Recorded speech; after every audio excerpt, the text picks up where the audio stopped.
అబద్ధమే ఆడద్దండి. ఎమ్మెల్యే గారు వస్తే మాకు ఏమన్నా మీకు ఉపయోగం ఆయన వస్తే మాకు సంతోషం.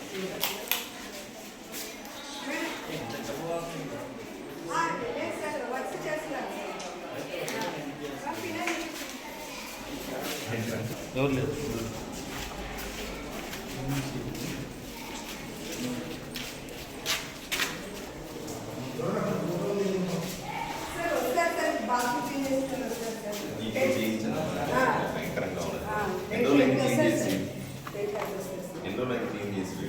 ఇక్కడ రిపేర్ చేసినందుకు బాత్రూమ్స్ అసలు రిపేర్లు పైపులు అందుకు ఇక్కడ సెప్టిక్ ట్యాంక్ మాకు అవసరం వరకు ఇక్కడ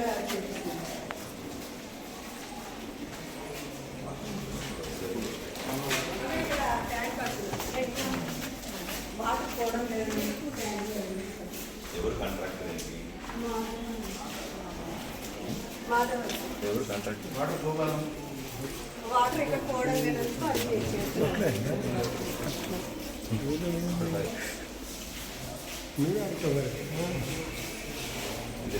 ఇది పని చేస్తుందా? రైస్ తయారు చేస్తారా? లేదు కదా.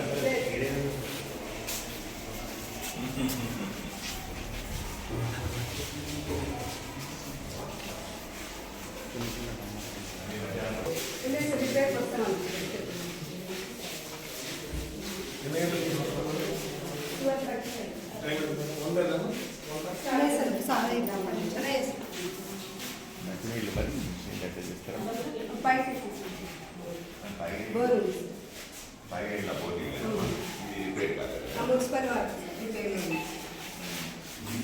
వస్తామన్నారు అని రాష్ట్రం సార్ పడుతుందా నాటపత్రిక అంటే నాటపత్రిక రాష్ట్రం సార్ చేస్తామని చెప్తున్నారు.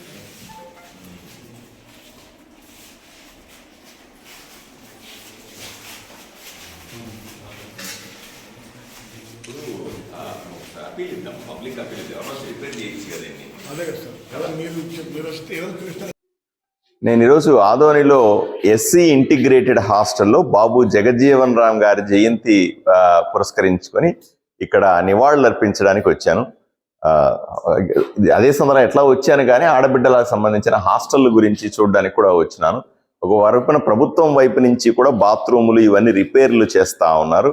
అలాగే వంటశాల, ఇది వంటశాలలో కూడా కొన్ని ఏర్పాట్లు నీట్గానే ఉంది, ఇబ్బంది లేదు. కాకపోతే ఇక్కడ చూస్తే మంచినీళ్లు తాగడానికి పెట్టినటువంటి ఏదైతే ఆర్ఆర్ ప్లాంట్ ఏదైతే ఉందో ఇది ఇబ్బంది పరిస్థితుల్లో ఉంది. అంటే తాగడానికి నేను అడుగుతున్నాను, తాగడానికి మంచినీళ్ళు ఎలా చేస్తారంటే బోర్లో నుంచి ట్యాంక్కి మున్సిపల్ ట్యాప్లో నుంచి తీసుకెళ్లి పైన తీసుకొని వాటిని తీసుకొని తాగుతున్నామండి అని అంటున్నారు. సంతోషం. కానీ ఆడబిడ్డలు సుమారుగా 250 మంది పిల్లలు ఉన్నారు ఇక్కడ. 250 మంది పిల్లలకి ఓఆర్ఆర్ ప్లాంట్ ఉంటే కూడా బాగుంటుంది. ఎందుకంటే నేను ఎందుకు ఈ మాట చెప్తున్నానంటే దీన్ని రిపేర్ చేయడానికి ప్రయత్నం చేస్తాం. మీకు తెలుసు ఇటువంటి సందర్భాల్లో ఊర్లో ఉన్న పెద్దలకు కూడా రిక్వెస్ట్ చేస్తాను. ఊర్లో ఎంతో మంది ఎన్నో రకాలుగా డబ్బులు ఖర్చు పెడతా ఉంటారు. పెళ్లిళ్ళ పేరుతోనో, బర్త్డేల పేరుతోనో, లేదా వేడుకల పేరుతోనో, లేదా లగ్జరీ కోసమో ఎంతో డబ్బులు ఖర్చు పెడతా ఉంటారు. నేను ఊర్లో ఉన్న పెద్దలకందరికీ కూడా చేతులెత్తి వేడుకుంటా ఉన్నాను, దయచేసి హాస్టళ్ల వైపున చూడండి. దయచేసి ఎన్నో ప్రభుత్వ పాఠశాలలు ఉన్నాయి మన దగ్గర. ఎన్నో 133 ప్రభుత్వ పాఠశాలలు ఉన్నాయి. ఒక్కొక్క ప్రభుత్వ పాఠశాలలో మనకు 500 మంది నుంచి 1000 మంది పిల్లలు కూడా చదువుతా ఉన్నారు. వీళ్ళందరికీ కూడా వసతులు కల్పించడానికి ప్రభుత్వం రాత్రి పగలు కష్టపడతా. అయినప్పటికీ కూడా వసతులు అనుకున్న స్థాయిలో మెరుగవ్వడానికి సమయం పడుతుంది. అంతవరకు కూడా స్కూల్లే, గవర్నమెంట్ చూసుకోవాలా, మాకేం సంబంధము అని దయచేసి అనుకోవద్దండి. ఆదోనిలో ఉన్నటువంటి పిల్లలందరూ చదువుకునే పిల్లల బాధ్యత మనం తీసుకోవాల్సిన అవసరం ఉంది. సో దయచేసి ఎవరెవరైతే దాతలు ఉంటారో పెద్ద మనసు చేసుకోండి. పెద్ద మనసు చేసుకొని నేను ఇప్పుడు నా సంబంధించిన ఏదో ఒక అంశం మీద ప్రతి నెలా ఖర్చు పెడుతూ ఉంటాను. మీరు కూడా మీ ఆదాయంలో కొంత ఎక్కువ వద్దని, మీరు ఏదైతే విలాసాలకు ఖర్చు పెడతారో, ఏదైతే మీరు చేతిలో ఉండి బర్త్డే పార్టీలకు వాటికో వీటికో లేదా ఫంక్షన్లకు ఖర్చు పెడతారో వాటిల్లో కొంత డబ్బుని స్కూళ్ళల్లో ఇటువంటి మంచినీటి సౌకర్యం కల్పించడానికో, పిల్లలకు బెంచులు కొనించడానికో, పిల్లలు పడుకునే టైంలో వాళ్ళకి బెడ్షీట్లు కొనివ్వడానికో, లేకపోతే వాళ్ళ బాత్రూమ్లు, ఆడబిడ్డలు ఉంటారు స్కూళ్ళల్లో బాత్రూములు కొన్ని ఇబ్బందిగా ఉన్నాయి, ఆ బాత్రూములు రిపేర్ చేయడానికో, ఇంకేదైనా వసతులకు మీరు ఆ దాతలుగా ముందొచ్చి మీరు చేయగలిగితే మీకు ఆత్మసంతృప్తి కలుగుతుంది. ఎవరి పేరు మీద, మీ చనిపోయిన తల్లిదండ్రుల పేరు మీద చేయండి, మీ పిల్లల బర్త్డేల పేరు మీద చేయండి, లేదా ఇంకొకరిని స్మరించుకుంటూ చేయండి. మీరే పెద్ద మనసుతో ఆదోనిలో జరిగేటువంటి మంచి కార్యక్రమాలలో పాలు పంచుకోవాల్సిందిగా నేను చేతులెత్తి వేడుకుంటా ఉన్నాను.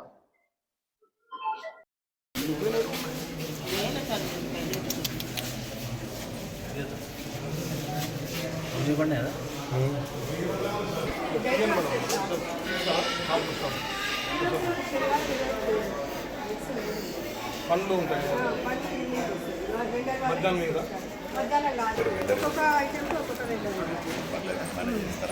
8 లక్షల రూపాయలు మీ హాస్టల్ కోసం వెచ్చించడం జరిగింది. అందువల్ల ఈ బాత్రూములు కడుతున్నారు.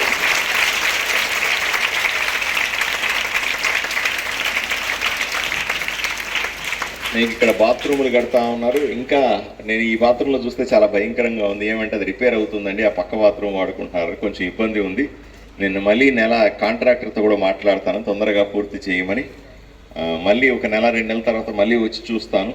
ఇంకేదన్నా మెరుగైన అవస్థలు ఉంటే కూడా చేయిస్తాం. మంచినీళ్ళ కోసం కూడా ప్రత్యేకంగా ఏర్పాట్లు చేయమని నేను అపీల్ చేస్తా ఉన్నాను. ఇవన్నీ కూడా కొద్దిగా జరుగుతాయి. కష్టాలు ఉన్నాయి నాకు తెలుసు. కష్టాలను పట్టించుకోకుండా మీరు బాగా చదువుకుంటారా? ఈసారి పరీక్షలు వచ్చినప్పుడు ఈ హాస్టల్ నుంచే అత్యధికంగా మార్కులు వచ్చిన బిడ్డలు ఉండాలా అని నేను వ్యక్తిగతంగా కోరుకుంటాను. ఆదోని గర్వపడేలాగా మీరు చదువుకోవాలి. ఎవరు గర్వపడాలి? ఆదోని గర్వపడాలి. కేవలం మా ఇంట్లో వాళ్ళకి గర్వపడినారండి అంటే కూడా కుదరదు. ఎవరు గర్వపడాలా? ఆదోని గర్వపడేలాగా చదువుకోవాలని మిమ్మల్ని అందరినీ కూడా కోరుతా ఉన్నాను. Okay, bye. ఈ రాష్ట్రానికి, ఈ ఊరికి, ఈ దేశానికి ఉపయోగపడతారో నాకు కూడా తెలియదు. తప్పనిసరిగా మీరు చదువుతో పాటుగా, జ్ఞానంతో పాటుగా మిగతా విషయాల్లో కూడా యాక్టివ్గా ఉండాలి. కేవలం నేను చదువుకుంటున్నానండి ఎప్పుడు కూడా ఉపయోగపడదు. మనము చదివేటప్పుడు చదువుకోవాలి, ఆటలాడేటప్పుడు ఆటలాడుకోవాలి, స్ఫూర్తిని నింపుకునేవాడు స్ఫూర్తి నింపుకోవాలి. ఎప్పటికైనా సరే గొప్పవాళ్ళు అవుతామనే ఆలోచన ఉండాలి. మీరు ఊహించండి, ఒక గాంధీ పుట్టినా, ఓ బాబు జగజ్జీవనరావు గారు పుట్టినా, నరేంద్ర మోదీ గారు పుట్టినా, ఇంకొకరు పుట్టినా, మహానుభావులు ఎప్పుడు పుట్టినప్పటికీ కూడా వాళ్ళు అతి చిన్న కుటుంబంలోనే పుడతారు. వాళ్ళు ఎప్పుడు ధనవంతులైన కుటుంబంలో ఎప్పుడు పుట్టలా. వాళ్ళు చిన్న కుటుంబాల్లో మనలాగే పుడతారు.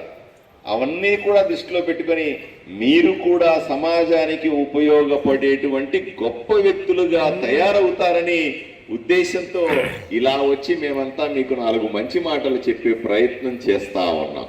మీరు కూడా గొప్పవాళ్ళు అవుతారా అని అడుగుతా ఉన్నా. ఈ సమాజానికి ఉపయోగపడే వ్యక్తులుగా తయారవుతారా అని అడుగుతా ఉన్నా. ఈ సమాజాన్ని కుటుంబంగా భావిస్తారా అని అడుగుతా ఉన్నా. కేవలం అమ్మ నాయన మన కుటుంబం మనుషులే కాకుండా సమాజంలో ఉన్న ప్రతి ఒక్కరూ కూడా నా కుటుంబ సభ్యులే అని భావిస్తారా అని అడుగుతా ఉన్నాను. ఎక్కడన్నా అన్యాయం జరిగితే ఈ వ్యక్తిగా, ఈ సమాజానికి ఉపయోగపడే వ్యక్తిగా అన్యాయాన్ని ఎదిరిస్తారా అని అడుగుతా ఉన్నాను. అంతటితో ఆగకుండా నా సొంత ఆదాయమే కాకుండా నా సమయాన్ని, నా కుటుంబాన్ని డబ్బులు సంపాదించి పెట్టడమే కాకుండా ఈ సమాజానికి ఉపయోగపడే కార్యక్రమాల్లో చురుగ్గా పాల్గొంటారా అని అడుగుతా ఉన్నాను. ఇప్పటి నుంచి నేను కూడా ఝాన్సీ లక్ష్మీబాయి కావాలి, నేను గొప్ప పేరు రావాలి, నా పుట్టినరోజు కూడా రాష్ట్రం అంతా, దేశమంతా జరుపుకోవాలనే కోరిక మీలో వస్తుందా అని అడుగుతా ఉన్నాను. తప్పనిసరిగా ఈ రోజు నుంచి కేవలం స్కూలు, చదువు, ఆటలు మాత్రమే కాకుండా సమాజానికి ఉపయోగపడే మహిళగా నేనుంటానని అనుకుంటారా అని అడుగుతా ఉన్నాను. భారతదేశ మూలాలు ఉన్నటువంటి విలియమ్స్, సునీత విలియమ్స్ అంతరిక్షంలోకి పోయి వీర మహిళగా వెనక్కి తిరిగి వచ్చింది. మీకు తెలుసా అని అడుగుతా ఉన్నా. ఒక చిన్న మహిళ ఎక్కడో గుజరాత్లో తల్లిదండ్రులు పుడితే అమెరికాలో పోయి పుట్టిన మహిళ భారతదేశ స్ఫూర్తి తీసుకొని, గణేశుని స్ఫూర్తి తీసుకొని, మన భగవద్గీత స్ఫూర్తి తీసుకొని ఎక్కడో అంతరిక్షంలోకి పోయి 3 వారాలంటే 3 వారాల్లో వెనక్కు రావాల్సిన మనిషి అక్కడ ఇరుక్కుపోతే 9 నెలల పాటు అంతరిక్షంలో ఉండి ఎక్కడా అధైర్యపడకుండా భారతదేశపు ఆలోచనల్ని, భారతదేశాన్ని తలెత్తుకునేలాగా చేసినటువంటి సునీత విలియమ్స్ లాగా మీరు కూడా ఆలోచన చేస్తారా అని అడుగుతా ఉన్నా. మీలో ఒక్క సునీత విలియమ్స్ కావాలని, మీలో ఒక్క ఝాన్సీ లక్ష్మీబాయి కావాలని, అలా దేశం కోసం పోట్లాడాలని, మీరు కూడా సమాజానికి ఉపయోగపడే వ్యక్తులుగా, మహిళలుగా గొప్పవాళ్ళు కావాలని మనస్ఫూర్తిగా కోరుకుంటూ ఈరోజు ఘనంగా బాబు జగజ్జీవన్ రామ్ గారి జయంతికి నివాళులు అర్పిస్తామా? అందరూ ఒకసారి లేండి. బాబు జగజ్జీవన్ రామ్ గారి అమర్ రహే, బాబు జగజ్జీవన్ రామ్ గారి అమర్ రహే, అమర్ రహే అన్నమ్మ గట్టిగా. అంటే ఏమిటి? జాతీయ గీతాన్ని, జాతీయ గీతం రాసినది ఎవరు? రవీంద్రనాథ్. Very good. మీకు ఒకటే విషయం తెలియాలి, ఒక్కొక్క దేశానికి ఒక్కొక్క గీతం ఉంటుంది. గీతం అంటే పాట. ప్రతి ఒక్క దేశానికి, భారతదేశానికి జనగణమన ఏటనో అట్లా అమెరికాకు ఒకటి ఉంటుంది, చైనాకు ఒకటి ఉంటుంది, రష్యాకు ఒకటి ఉంటుంది. దీంట్లో ఏమి రాసి ఉంటుందని కూడా మీరు తెలుసుకోవాలి. అమ్మా ఒకటే మీరు అర్థం చేసుకోండి, మన కుటుంబం గొప్పదా, మనం గొప్పమా, దేశం గొప్పదా? దేశం గొప్పది అనే ఆలోచన మొదట మనకంతా ఉండాలి. దేశం బాగుంటేనే మనం బాగుంటాము అని. మనం చాలా దేశాల్లో చూస్తాం, కొన్ని దేశాల్లో అయితే అంతర్గతంగా కుట్టుకుంటా ఉంటారు, కాల్చుకుంటూ ఉంటారు, చంపుకుంటా ఉంటారు. తినడానికి తిండి ఉండదు, కట్టుకోవడానికి బట్ట ఉండదు. భయానకమైన పరిస్థితుల్లో ఎన్నో దేశాల్లో ప్రజలు ఏడుస్తూ ఉన్నారు, ఆకలితో పడుకుంటా ఉన్నారు, ఒకరినొకరు చంపుకు తింటా ఉన్నారు. ఒక్క భారతదేశంలో మాత్రమే ఈరోజు కూడా ఎవరికి కూడా తినడానికి తిండి సమస్య లేదు, కట్టుకోవడానికి బట్ట సమస్య లేదు, ఎవరికి కూడా హింస లేదు. వీలైనంత వరకు కూడా చట్టబద్ధమైన పరిపాలన జరుగుతూ ఉంది. అందరూ కూడా ఒక రకంగా చూస్తే సంతోషంగా ఉన్నట్టే లెక్క. ఎన్నో దేశాలతో పోల్చుకుంటే భారతదేశంలో ఉన్న మనమందరూ కూడా ఎంతో అదృష్టవంతులం అనే విషయాన్ని మీరందరూ గుర్తుపెట్టుకోవాలి. అందువల్లనే ఎప్పుడు కూడా ఇటువంటి జాతీయ గీతాన్ని పాడాల్సిన సందర్భంలో గుండెల నిండా దేశభక్తితో పాడాలి. పాటలాగా కాకుండా మన మనసులో నుంచి వచ్చే భావనలాగా పాడాలి, మనస్ఫూర్తిగా పాడుకోవాలి. దేశం బాగుండాలని కోరాలి. దేశం బాగుండమంటే దేశం ఎక్కడో ఉండదు, మన చుట్టుపక్కల ఉన్న మనుషులు బాగుంటే దేశం బాగున్నట్టే అనే భావన మీలో ఏ రోజు వస్తుందో మీరు గొప్ప వ్యక్తులుగా తయారవుతారని తెలియజేస్తూ ఈ అవకాశం ఇచ్చిన మీ అందరికీ కూడా ధన్యవాదాలు తెలుపుకుంటాను.